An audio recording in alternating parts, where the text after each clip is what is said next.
Hello, welcome to the Ghosts of Harrenhal. My name's Simon. And I'm Mackelly. Thank you for joining us for episode 185 of our chapter-by-chapter book review of Song of Ice and Fire by George Martin. Today we'll be discussing chapter 41 of A Storm of Swords. That's Jon 5. You know what else this chapter is? If you No. could indulge in a quick aside here. Chapter 41 of A Storm of Swords happens to be the exact midway point of this book. So we're 2.5 books into 5, right? Yes. There's 80 chapters and a prologue and an epilogue. We are 41. So right, halfway, yeah. So anyway, as you know, probably we're going to chat about the chapter and try not to spoil any future plot points for you. And hopefully we're going to provide you some entertainment along the way. We'll summarise what happened, discuss our thoughts on it, provide some useful background, compare it to the television show, indulge in a little pedantry, and cover some relevant news and listener correspondence. Be sure to check out the show notes. They'll provide some additional information about the characters and other interesting tidbits in this chapter. How are you, Mackelly? I'm doing just fine. I'm curious what in the world you have written in Witty Banter. I wonder if this is new or if this was here from last time. No, this is new, but actually I was going to do an aside to your aside, actually. Because okay. Aside my aside. When Carson was giving birth, you were present for the birth of your children, right? I was. And you tried to help through the contractions, and they were painful and unpleasant. Right. For your wife. I'm not claiming any share of that. But interestingly, what I don't know if you had like birth plans and all these American things that people do. That we did. They all went out the window when. Correct. When exactly. Started. Nobody, including us, ever looked at that thing once. And it's like, get the baby out. That's right. The birth plan, you know? Yeah. But what Carson felt was the most helpful thing that I did was when she had a contraction. The contractions, I don't know if for those who haven't been present for the miracle of childbirth, one thing that happens is the contractions last 1 minute. They from end to end, they take 1 minute. It's very specific and very, and then they're separated by a certain amount of time, and that time gets shorter and shorter as you get towards the end game. Yep. But they always last about a minute. And so Carson had me time them and told her when we hit the 30-second point. Because she felt that from that point on, she was on the downhill slope. Right. And so even though the pain was intolerable, she knew it was going to get better from that point onwards. Oh, a good psychological experiment there. And honestly, it was the only useful thing I did in there. More useful than me. I didn't do anything useful. Did you cut the cord? I did, both times. Yeah, on my birth plan it said I don't need to cut the cord. Yeah, but well, when they handed me a pair of scissors and were like, "Have at it." Snip. Like, okay. That thing was kind of like, it was like, I've never done this, but it's like I imagine cutting through raw meat with a pair of scissors. Yeah, I could see that. It was kind of a bit chewy. Yeah, and I don't know if this was common, but I mean that thing is pumping with blood. Blood squirted from it and hit Carson's pillow just by her ear. I don't recall this. Yeah, well, you weren't there. I mean, true. I don't recall this with me either. Oh, I see. Yeah, that's what you said. The thing that one of the things I remember most vividly about Ethan's birth is that Stacy's mom and her grandmother were with us in the birth room, whatever it's called. And her grandmother was getting agitated, and she kept going into the bathroom and coming out of the bathroom and going in and out, and she was just trying to figure out a way to make herself like useful, but also sometimes she didn't want to be around everything that was happening. And at one point she was getting ready to go in, and we were getting toward the end, and one of the nurses, or several in there, stopped her and goes, in or out, you got to make a decision. I like it. So the reason that came up in my mind was because we are now downhill slope to the end of the Storm of Swords. That's why this came up. Yes, we're at the pinnacle. It's all downhill from here. Exactly. So the thing in the witty banter is I was reading an interesting article in the newspaper this week about a cruise. Now, I've never been on a cruise, so I don't know if they're good, bad, or indifferent. But this is a cruise of a different a different blush, this Yeah, I'd cruise. say, based on what you have written Uh here. huh. The cruise lasts 3 years. It includes 135 stops, Wow. and it costs $75,000. Which I was like, when I saw the price tag, I was like, oh my god, it's like it's crazy. And then I began to think about it, and I was like, you know what? That's not that bad It's not actually. really if you're talking room and board and, Exactly, room and board, everything. and it's been converted from a cruise ship as they are now into a grown-ups cruise ship. So the kiddie playroom and the casino have been taken out. Instead, there are business centers where you can work from. Okay. And get this, you can sublet your room, You can get off at a stop and be like, get off and I'll, I'll, sublet it to someone else. I'll Yeah, meet you 3 ports from now or something. exactly. If you need a little break. Yeah, I was like, that's a really interesting thing. it is. Uh, A either a couple, a childless couple, or a single person. You could be a good way to spend some time. it said that the average age of the sign-ups thus far was like 58. So, Okay. So slightly older set. Sure, yeah. that's another Yeah. demographic there. Yeah, we got to test out if we can still record from ship, but Right. no, I don't really have any interest. I just found the whole thing as a thought exercise. I was like, well, it's a really interesting thing that they're Yeah. offering. Yeah, that is definitely a choice there. 3 years Yeah, touring the world. yeah.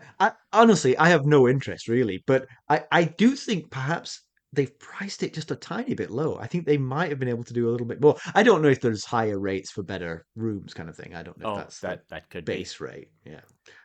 I wasn't that interested, but I just found the whole thing sort of, it made an eyebrow kind of arc for a few Right. moments. You thought, Mm. could we do that? Should we do that? You got anything to beat my I cruise? do not. Nothing is that I want to put on the show anyway has really happened in the past few days. Did you go to a baseball game? I did. I did. Yes. How did you You ever you know? you put on your podcast voice for that response. I did. I thought you were asking me for that No. purpose. Well, I was, but then you kind of answered it just in your normal voice, and then you went, "Oh, wait, that's a story I can tell." How was it? It was a I didn't know lot of they. fun. It seemed terribly early in the year to be going to a baseball game. Yeah, this was their. We went to Durham Bulls game, so this was like the third game of the season. So yes, it is terribly early to go to a Bulls Yeah. game, but the weather was fantastic. So Nice, nice. yes, yeah, it was a good time. We made it through the fifth inning before, everybody was. Complaining began. It was Ethan leading the charge because he had been out all weekend with a bunch of friends, and so he was too tired and he wanted to go home. But it's just so expensive to do things these days. I mean, we bought tickets to a minor league baseball game. We took 4 of us to pizza beforehand. 2 of us got ice cream. 1 got popcorn while we were at the game. The fourth got a Yeah, bottle of water. I know you got ice cream. You I know know you're one I of the did. two. You better believe it.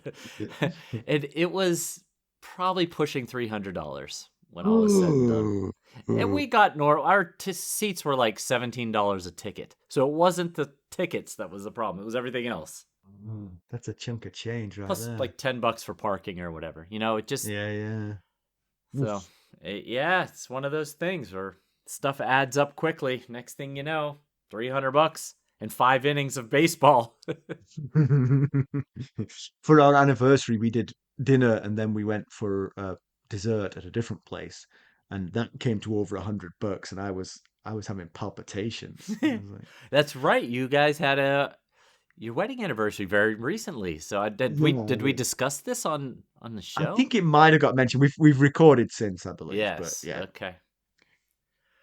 it was. I mean, a non-event apart from the huge expense, obviously. Right. Everything is a huge expense these days. All right, with all this whining, let's get down to business. Yes. How did we leave Jon Snow? Last time we saw Jon, he was successfully scaling the wall with Ygritte and most of the wildlings, 4 of whom, including Jarl, fell to their death. Ygritte cried in exhaustion at the top, but not because the climb was over, but because Mance never found the Horn of Winter to level this wall for the other wildlings. Mackelly, why don't we give the summary of this one? Okay. Well, Jon, Ygritte, and company are trekking through the gift south of the wall. Ygritte is amazed by the castles, in quotation marks, otherwise known as towers to the southern folk, in the abandoned villages. Jon explains that these are nothing. Some minor lordling would have thrown them up. As the Night's Watch dwindled, the towers and villages have been abandoned. It makes Jon long to show her Winterfell. She'd be happy to live in one of these minor towers after, but Jon can't imagine an after. By the way, actually, when you were reading that and I was reading along, because I read the script, I don't watch your performance. I don't want to give you anxiety, so I read the script along with you. And where it says they're trekking through the gift south of the wall, for me, I couldn't help but think that it should say shop, the gift Gift shop of shop the south wall. of the wall. No, shop instead of south. That's what I was reading the word south as shop, Gift so it shop. was the gift shop of the Well, wall. we had talked last week about whether the the wall should become a tourist attraction in Castle Black. Exactly. There you go. Raise some money. So Ned Stark had a plan to repopulate the gift, but that had died with him. Jon blames the wildlings for the state of the place. Ygritte calls the abandoners cowards. He bridles about stealing from honest folk. She points out that the southerners put up the wall, and that robbed the free folk of the whole world. Kings claim stuff that isn't theirs. Thieves are brave enough to try and take it back. Kneelers only kneel. Jon disputes the nature of the stealing. Silks, coins, swords are hardly being reappropriated to the rightful collective.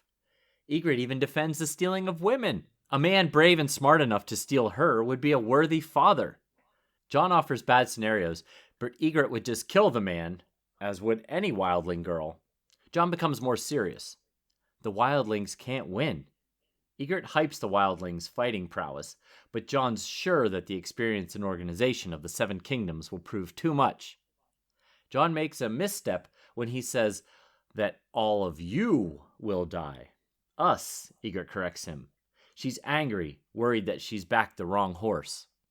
They'd come south to avoid any Night's Watch patrols, skirting occupied villages. The Magnar continues to quiz Jon on the Night's Watch. He lies as much as he can, but he knows this small band of Thenns might be enough to take Castle Black. It's not defended from the south, and is, to the best of Jon's knowledge, occupied only by boys and old men. He thinks of getting away and warning them, but worries for Ygritte. Would she be punished for his treachery? A storm rolls in, and they find a derelict town. Sounds familiar, Mackelly. Storm rolls in? I swear we've recently heard about a storm rolling in the derelict Tell, town. tell me more. Well, the scouts report an old man with a horse is occupying the inn. That too sounds familiar, doesn't it? Mm-hmm. They overpower him easily. Jon walks away. He knows they'll kill him.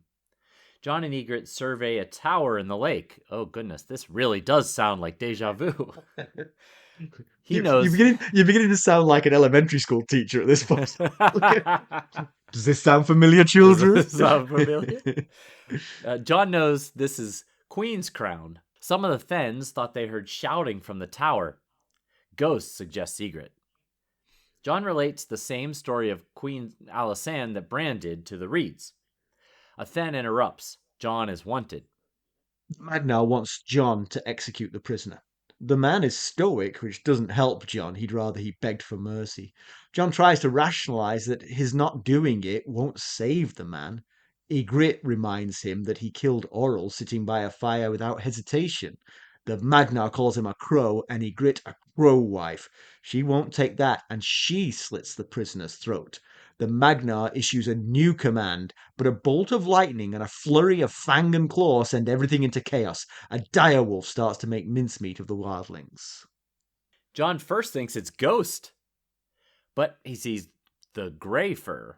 He knows it's now or never and fights to get to the horse. He leaps aboard and rides off without any direction or purpose. When he's in the clear, he finds an arrow sticking out of his thigh. How'd that get there? He tends to his injury. He wonders if the direwolf could have been Rob's Grey Wind, and could the arrow have been Ygritte's? When he's cleaned the wound and rested, he remounts and heads north. So several mysteries from the last chapter, that was Bran 3, have been cleared up. It was Jon and company. How exciting, a potential reunion, and then he rode off. Yeah, not so good. No. And the fear that Summer smelled was almost certainly that of the captured villager. Yes. That's what she would have been. That's what I always want to call Summer a she. I know Summer's a boy, but I want to call call him a she. So please forgive me if I make that mistake. Uh, Will do. I will say though, given how stoic the man was, it's surprising he smelled so badly of fear because he took his murder in his stride like it was a daily event. Right. Yes, Barely batted an eyelid. I conjured a few backstories about the poor guy as I read through the chapter this week. And because he's riding by himself, he's an older, as Jon puts it, an old man. And then he says around the age of 50. Okay, Jon. Try not to dwell. Right. It's all about perspective, I guess. Anyway, so several times while reading the chapter, I wondered, why was he out here by himself riding through this land? And some of my conjectures were his family, they were coming from a northern village, and his family went ahead to Winterfell to weather out the winter, and he stayed behind to take care of some things, and now he was heading there to catch up with them. And another version of my head was he got word that his daughter had gone into labor, and he was trying to travel from his village to the next village where his daughter lives, to help with things. And, he's not going to show up. In none of those scenarios is he going to show up. That's true. They're all very sad. Did you read the what's coming in the comparison with the TV show? Because the TV show, they did actually give the guy a backstory. Oh, I did not read that yet. Wait and find out. Yes. You'll hear what at least the TV version had for this guy's backstory, which actually was Yeah. quite compelling because it is a little bit weird. I mean, he's on his own in the fairly unpopulated Gift. Right. And it's a little bit strange. I mean, you'd think if he was there, he would have shelter, but he's obviously on the move between points A and B. Right. Yes. Same thoughts I had. I really felt for him because likely they were going to find him anyway, because they were heading for that village, the wildling group.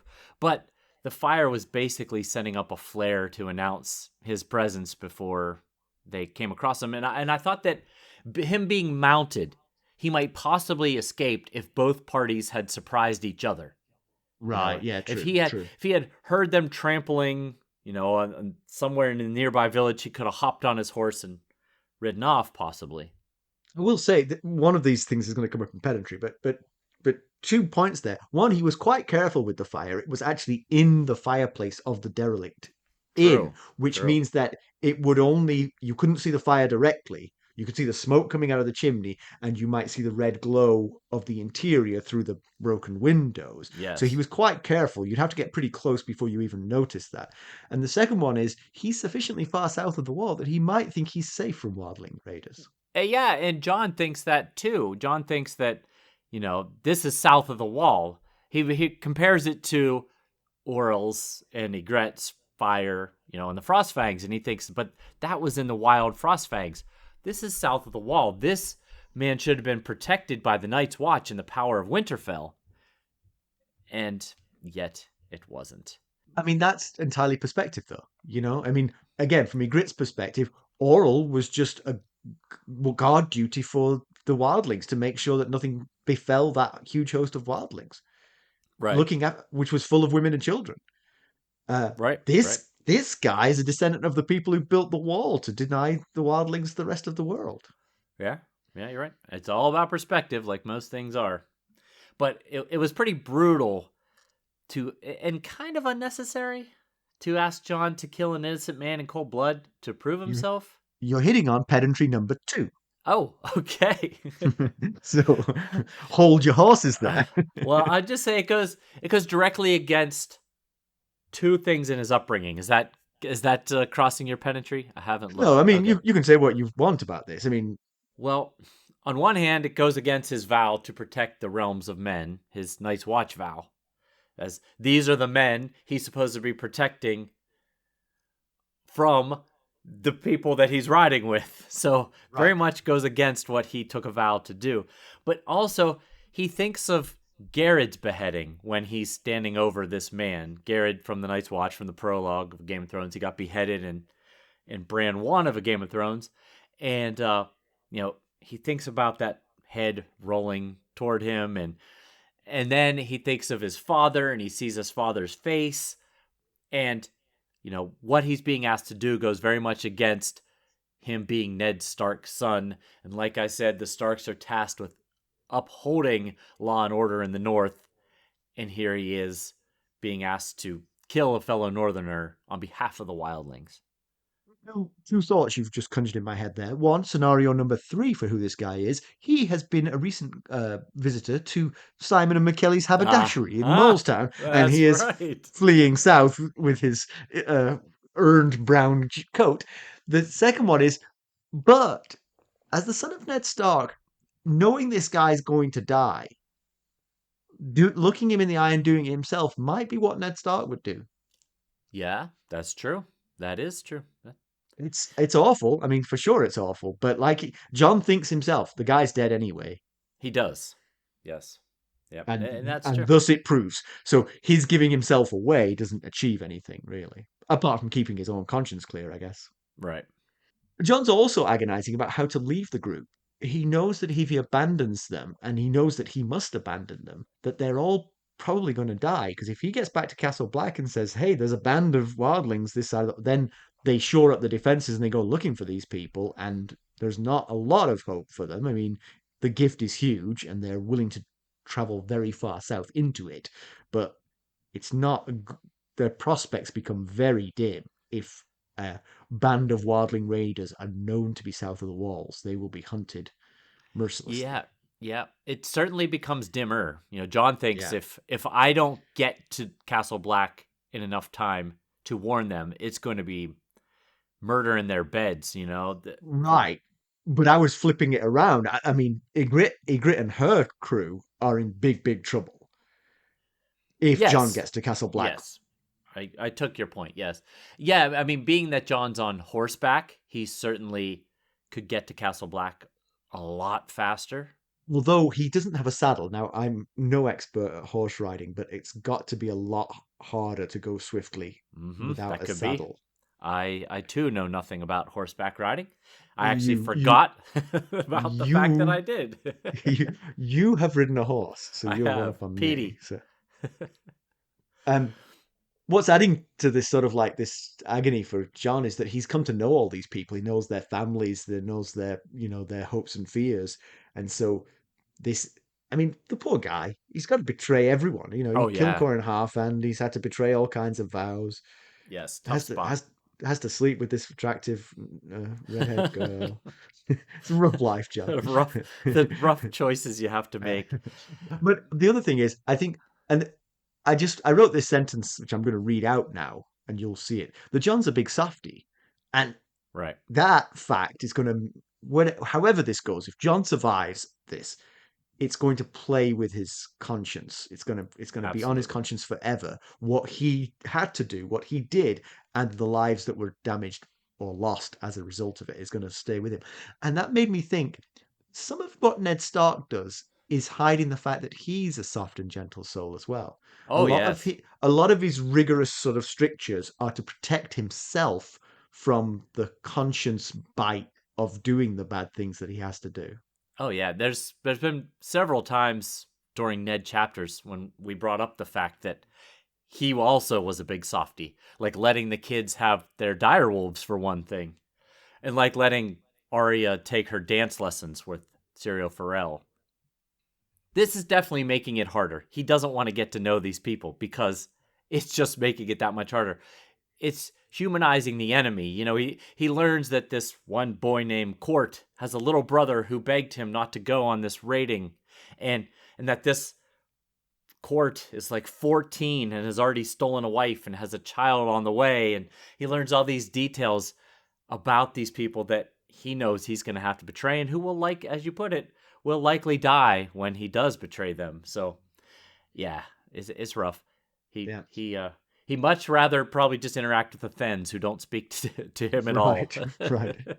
So, I mean, obviously John is still a crow deep down. We know that, but he's got these feelings towards Ygritte that are incommensurate with that, and he's understandably doing some double think about the things that they'll do together afterwards. But it can't be, it can't be. He Right. can't, they a wildling and a Night's Watch deserter do not have a happy life in store for them in the Seven Kingdoms. Not really. No. And he thinks about how wild he's reminded in this chapter of how wild Ygritte is, and he thinks about just generally how different they are, and he kind of gets a sense of the possibly unbridgeable divides between the two of them, and you know her wildness, his Ned Stark upbringing, and it's just too much to bridge with just passion and good chemistry, which they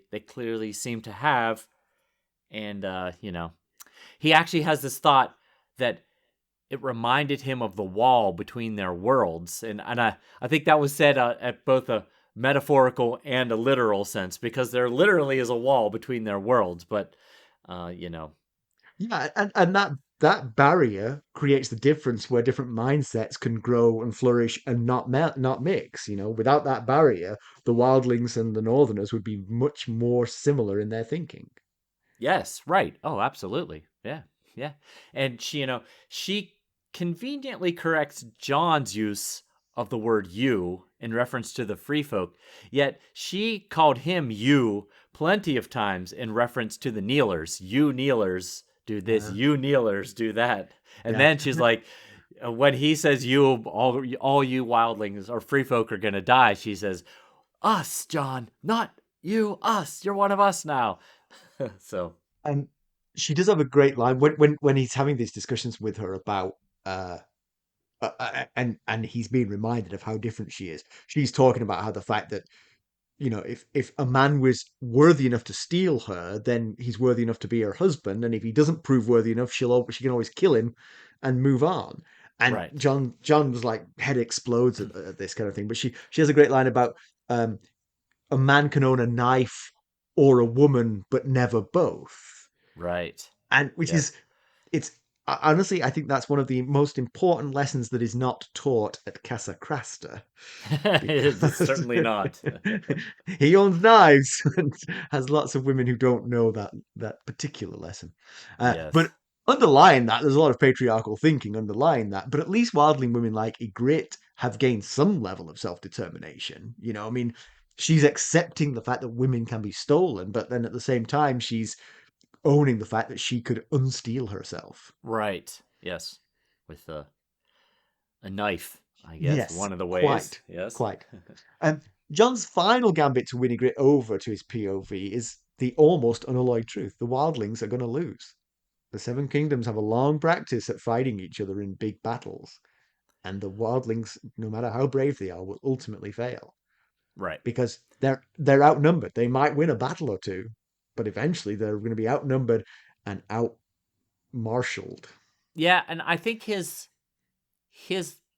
what he says to Gret here, there's two different points in his head. On one hand, he's thinking this 100 some force could very well take out the 400 some force in Castle Black, because what's left in Castle Black is stewards and builders and old men and young, barely trained boys, and these Thens are really skilled at fighting. But that's kind of just step one, of the whole process. At some point, the rest of the realm is going to push back Yeah, on the but on the free folk. But actually, now you've said that, it does mean. I mean, if they did do that, which they could win Castle Black. they could do something. They could open the gates for one, thus inviting the rest of the wildlings through, and secondly, they could break the gates in some way so that that door is open, and the Night's Watch would have trouble fixing it, so that there's at least a potential route through for the wildling army. Oh, yes, yes. If they take Castle Black, I think they could get the rest of their force through. But even derelict of duty Joffrey, or actually it would be Tywin, someone is going to mount a force to deal with them. But they can't get the message in time to stop the wildling army. The wildling army is only a couple of weeks away. True. The nearest force of the magnitude required to hold back Castle Black is south of the Neck. Right. Because even in the north, they're so depleted of Exactly. fighting men. And leaderless. Yes, right. If Roose Bolton's bastard said, "Come on, let's go and fight at the wall," who's following him? But I mean, and there's some. I mean, there's some groups like the Karstarks who might head back, but again, they've still got the problem of getting through the Neck. Right. Yes. So Yeah. it's months before reinforcements can come. So, given all that, if the wildlings were aware of this, this force should attack Castle Black, should risk everything to take Oh, Castle yeah. Black, Right. because it would be a huge win for them. Yeah, maybe they could man all those castles that they keep seeing along the way in the gift that they are so taken by. Yigrette asks Jon, "Do you want to go live? Maybe we could come back and live in this castle that she sees as really just a small tower." And she's thinking about after. She used the term after, and it was a little unclear after what exactly she was speaking. After they defeat Castle Black and open the gates for the wildlings. It's, I guess that's what she means by after, when the free folk are roaming freely south of the wall. Yes. But it may be, perhaps a peace treaty has been signed between them. yes, maybe yes. It's going to be a little while before there's an after, but that makes Jon think about how he'd love to show her Winterfell, and all the things they could do in Winterfell. And then he thinks, but I'm a Snow, not a Stark, that Winterfell doesn't belong to me. But I was picturing Jon bringing Yigrette home to Winterfell for the first time, and Ned is still alive in my vision here, and that Jon comes into the Great Hall there to meet the family, and Cat gives Ned that disapproving look, so as to say, "Just like I figured, this is who your son brings home." And Ned is like, "Jon, don't you know your parent?" Wait, no, I can't even tell you that. Wait. But it also made me think that Jon doesn't know about the sacking of Winterfell. Right. Exactly. Yeah. He's picturing Winterfell as it was. And of course that goes to this sort of like the gamble of this wildling group. They might fear that if they take Castle Black, by the time the rest of the wildling army get here, 50,000 men from Winterfell arrive. But Right. that ain't gonna happen. Not gonna happen. Yes, right. That's possibly why Jon says you can't win this, because he doesn't necessarily know the current landscape. He knows that Robb took a lot of people south, but he doesn't know just how dire it is. One thing I'll in the say is north. that if you can get 150,000 people south of the wall, then you don't really have to fight at that point. Just pitch your tents and just, Right. be belligerent, Right. Just tie yourself to trees. I mean, it's a fait accompli at that point. Unless the Northerners are willing to slaughter women and children wholesale. Right. Yeah. Yeah. Because you can't, it's like putting toothpaste back in the bottle. You can't Right. push 150,000 people back through the gates at Castle Black, Yeah. Although maybe this would have never happened if Ned and Benjen's plan to repopulate the gift with lords and knights had taken hold. But what wouldn't have happened? There would be more people in the north, although they probably would be south with with Robert too. Now that I think about it, That's a good point. but the plan was to repopulate the gift to prevent wildling raiding, and I think as Jojen pointed out last chapter, there's what appears to be miles and miles of good land going to waste because of these wildling raidings, if that's why they left. Yeah, and that's a question for me. If something doesn't ring true about all that, because obviously you you have farmers farming the gift to feed the Night's Watch, right? Right. And in return they get the land and they can feed themselves. So that's kind of their payment for this. All right, those farmers have to be protected by the Night's Watch from this. I mean, I don't know how often it happens, but it's an arduous task to get over that wall. It's not nothing. You wouldn't do it lightly. Twice a week. Twice a week is probably a stretch, right? So Yes. so the thing is, if if as John accuses them, they're stealing gold and silks and steel, then depopulating the gift actually makes their raiding much less valuable. Well, yeah. There's They that. they're There's going to that. come and steal bushels of wheat and haul them back over the wall. I mean, you know, we could just shoot a deer on the other side of the wall and save ourselves a lot of effort here, you know. They need the fiber. Yeah. All that red meat. Yeah. But of course, there's plenty of nobility around the north to create new landed knights or lords and set up proper defenses against the wildling raiders if they wanted to go that route. Unlike the Night's Watch, this setup would not be a rigid lifetime vow, so there should be plenty of second and third born sons of lords who would be willing to jump at the opportunity to have their own castle. Side of that is you create targets for the Yes. wildlings to Right, want right, to right. come and raid from. So it's yeah. And of course, Jon thinks he likely would have been a candidate to hold one of these Right, yeah, towers, yeah. and that's And then probably true. and then he could have lived happily ever after with Ygritte. With Yigrette, yeah. Think of the wild hares, how eager they were to prove themselves. Offer them station Right. at say Jon's castle, and fortifications, and let them prove themselves against the occasional raiders. I guess. I think the wild hares would have been too wild though. I think that guy riding on his horse through this thing would have been attacked as a wildling by the wild hares. Yes. He'd have been like, I'm not a wildling. Yeah, although Jon tells Ygritte, or maybe he just thinks it to us, I can't remember off the top of my head, but that the plan required giving back large parts of the gift, but the Night's Watch was okay as long as the taxes go to them.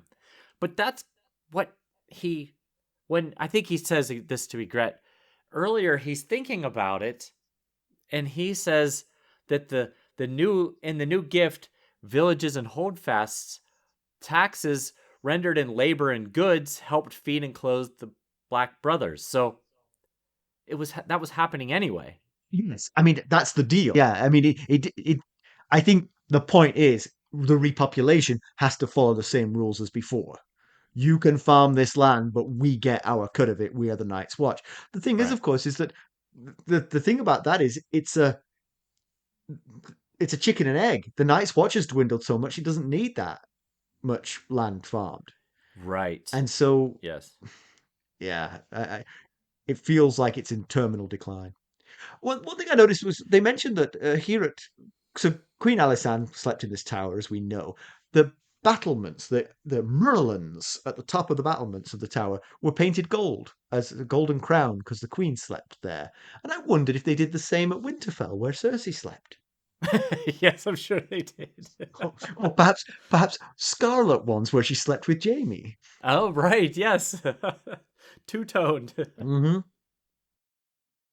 John continues to lie about the Night's Watch forces, and I've complained about this several times, but at least now on this side of the wall, he is arguably protecting his brothers from trouble, because now he really does have a point in making Castle Black seem a more formidable foe than it actually is. I Right. would think the wildlings, though, courtesy of Mance Rayder, are all acutely aware that it isn't well defended from the southern side. There really is very little reason to defend it from the southern side, apart from this. And Right. this is a scenario that should have been considered. Yes, we'll get into it at a later date, but there was reason behind why Castle Black doesn't have defenses on the southern side. Oh, I think I remember actually. Yeah. Yes, we'll get to that at some point. And so Jon is he thinks about Ghost before he thinks he sees Ghost, and he divulges to us that he hasn't had a connection to Ghost since. Or was it Be a Ghost? Yes. That's a callback there, Pit Kids. A couple of episodes ago. uh, yeah, he hasn't had a connection to Ghost since he crossed the wall, and there's that is something worth thinking about. Is it the distance causing it? We noticed that Arya hadn't had any wolf dreams until she got into the Riverlands, which happens to be the same area that Nymeria is in. Ah, yeah. Or could it be a magical element to the wall, that the wall doesn't allow the passage of such a connection?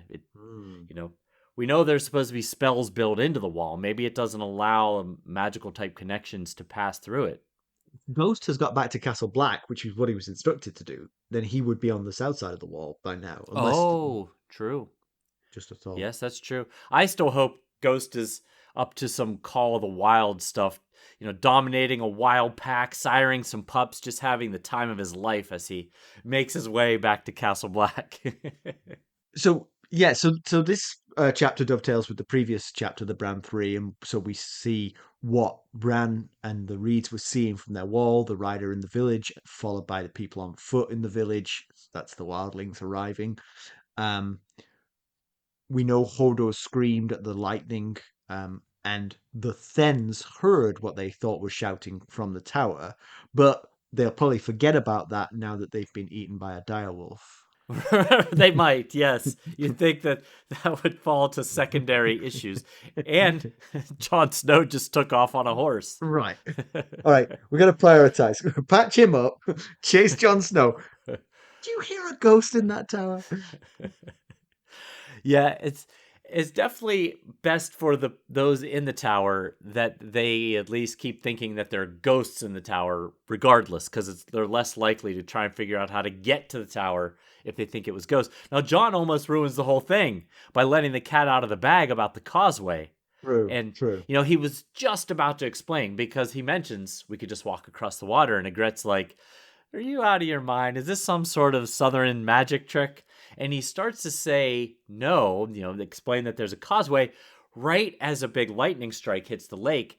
And I thought maybe that was the old gods protecting the kids, Ah, to very nice. prevent Jon from divulging about this Because causeway. that lightning strike lit up the tower, which was golden, which is what he was trying to show her. So he broke off from what he was saying to say, "Ha, see, you saw the crown?" Right, changed the subject entirely, and then the Then comes and takes him away. But I also wondered when Ygritte mentions that the Thens heard noises coming from the castle, or coming from the tower. If Jon had heard it, if he had picked up on the Hodor and then saw a gray direwolf, if he might have put two and two together and think, It's a decent question. So I have other questions actually. So answer me this. Why did the cringing Summer suddenly attack the wildlings? I have a perspective answer, if you will, which is Summer was in serious danger here. There are a lot of wildlings. They're all armed. Several of them have bows and arrows. But he went to bat and started chewing on them because Jon Snow was in danger. right, I'm not sure Summer would do that by himself, but with Bran was in uh-huh, there at the wheel. right. And we know at the end of the last Bran chapter, Bran was at the wheel. Right. And if he saw Jon Snow and recognized him and saw the danger he was in, he'd be like, "Okay, Summer, time to let loose." Yeah. Time we gotta move. Yes, I had the same thought. Summer conveniently attacked when Jon was in the most danger that he had been in. Now, the Magnar was speaking in the old tongue. So, I don't think that Bran knew what he was saying, but certainly you could guess Jon's in some danger Right. here. I need to help him Now, if he recognized Jon. right. And of course, Summer might have recognized Jon. I mean, Summer True. is Grew up. brother to Ghost, and there's a connection Right. between these wolves and the children. And so Right. it's possible that someone took this on himself, but then okay, so second question. So we don't know. It's either Summer or Bran or a combination of the two. But the Summer could track that horse, especially if it was John was losing globs of blood the whole way from his leg wound. You would think that he would be, So if Bran saw that, then they could go follow John, right? perhaps. Yeah. Now John's on horseback, so maybe Bran as Summer could track John down Right, and right, do like some Lassie type thing, like right. Exactly. lead Yeah, John back to yeah. Bran. Would he Yeah. go? Would he go? He's got two types of brothers in danger here. His Night's Watch brothers, who he needs to warn, and his little brother, who's traipsing around the north by himself with Hodor and some kids. Tricky one. So of course, the tricky part of that is if Bran sends Summer to find John, and then even walks into him from a distance, he's like, okay, he's in some green farm looking thing, some derelict villages. Yeah, great. Thanks, Summer. Right. Really narrowed that down for Yeah. me. But anyway, I'm gonna pin my hopes to a possible reunion here. I think it might happen. I think Okay. just still a chance. You know I love reunions. Yeah, So yeah. All right, that's enough of that. Do you have some background for us? Did Queen Alysanne pop up again? she did, didn't she? Yeah, so John brings up good Queen Alysanne gifting the new gift to the Night's Watch, like Bran mentioned last week. So let's look a little more in depth into how that all played out. Like I said last week, in 58 AC, the king and queen planned a royal procession through the north.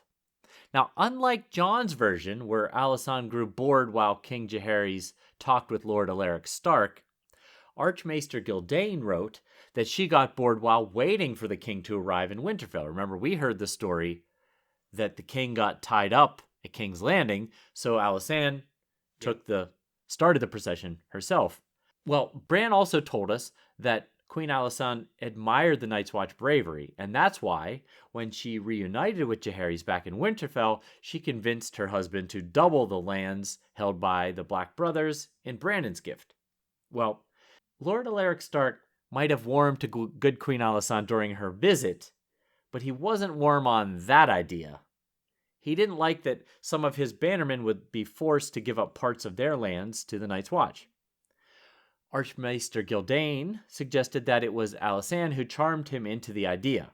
However, Maester Yandel thinks the Starks were angered because they believed the Night's Watch would focus too much of their attention on the north side of the wall and neglect the lands of the new gift. Ah, Seems to be what happened, isn't it? right. Yep. Yandel wrote that the brother of a Lord Stark sought legal guidance from the maesters of the Citadel to avoid being forced to give up the lands of the new gift, but came away with no solution. There you go. So yes, it's always fun details in Yeah. the histories. So, comparison with the television show, this all happened. It's prefaced, as I promised, by the backstory of the Northerner. Oh He, right. the wildlings find the man. He's a horse breeder for the Night's Watch. So he's got like 8 horses at his place, and they run across a field to jump on him while he's sort of like pottering around his little hut. And John intentionally hits his sword against a stone halfway across the field so that the guy hears, sees, jumps on a horse, rides away, and hides in the village. Okay. They pursue. John did his best. John did all he could, yes. They pursue him. Ygritte does notice that. Ygritte spots that in the TV show. She spots that he did it on purpose, the sword on the stone. Okay. Mhm. Yeah. Uh, to give the moment where John's faith is finally tested, he has to kill the guy. Some additional feeling. It was Oral, the warg, who instructed John to kill the man. Um, Oh, that'd be hard for him to do that in the book. being dead and all, yeah. Uh, Yes. he, Oral, had always been very skeptical of John's bona fides, and so this is why this sort of like brought this to a head. Uh, Uh-huh. Ygritte kills the man with an arrow as opposed to slicing the throat. When Jon kills Oral in the ensuing fight, the latter's eagle comes down and attacks Jon, scratching his face. The dire Okay. wolves, plural, because both Shaggy Dog and Summer are present, Oh, right. turn the fight at Bran's obvious prompting. We cut to Bran and we see that he's warging. Okay. So he is at least controlling Summer. And Okay. Shaggy Dog just fights for the heck of it, you know. Right, right, yeah. Jaggy Dog doesn't need a reason. Exactly. Uh, Jon is not wounded apart from the eagle scratch and escapes on horseback. Ygritte is left alone basically with Tormund. It's a much smaller group, so there's only a Uh-huh. handful of them. I think maybe they're the only two left, actually, Ygritte and Tormund. Oh, yeah. Uh, Bran saw Jon through Summer's eyes, no question about it. Jon saw the direwolves, but he didn't necessarily recognize them. They're 5 times the size they were last time he saw them. There's that. Yep. So yeah, very much captured. Okay. And also clear answer to some of our questions, at least in terms of the Right. TV Yes. show. How the TV show handled it Yeah. anyway. So Predatory Corner, as already mentioned, but asking Jon to kill an innocent man is a rough test of his loyalty. He might be an entirely fallen crow and still balk at murdering an innocent man. And Right. I think Jon could make that case. Look, I'm not a crow, but this is a countryman and entirely innocent. I'm not killing him. I won't stop you, but I'm not doing it. It just Right. seems there's a big gulf between giving up your vows and actually being willing to commit cold-blooded murder. And I think Right. Jon should have tried to make the case more than he did. Yeah, Egret argued back that you killed Oral, who was just sitting by a fire. He was fighting for his life then. They're Right. not. He's not fighting for his life here. This guy could go his merry way.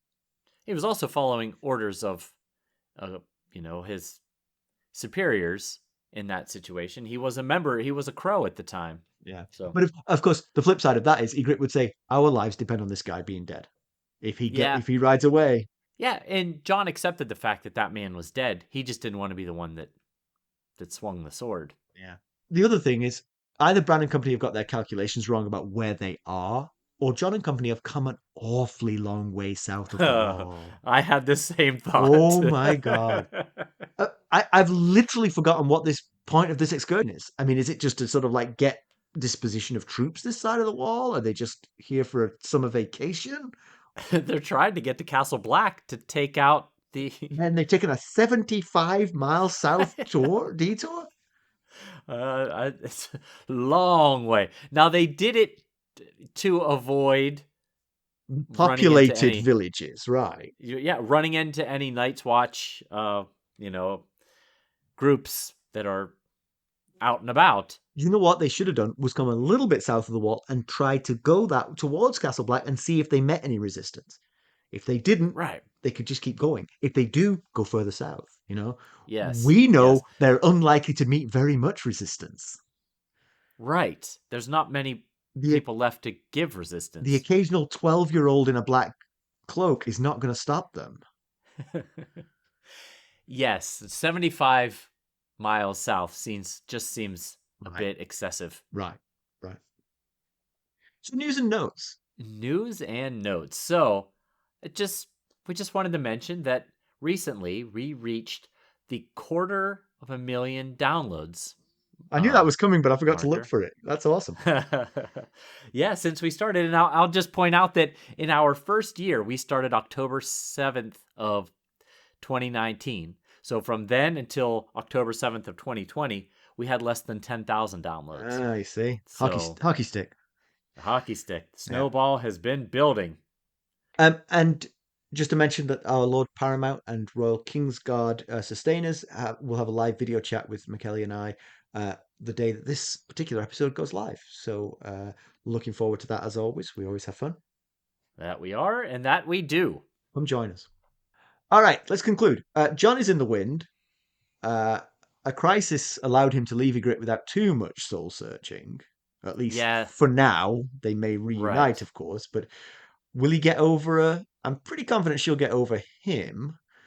Uh, Yeah, she might struggle more with the betrayal of the fact that he was always a crow than the dumping her. yeah. She certainly, she seemed like she really was into him. Yes, no question. When they were arguing, she said, I'm yours and you're mine."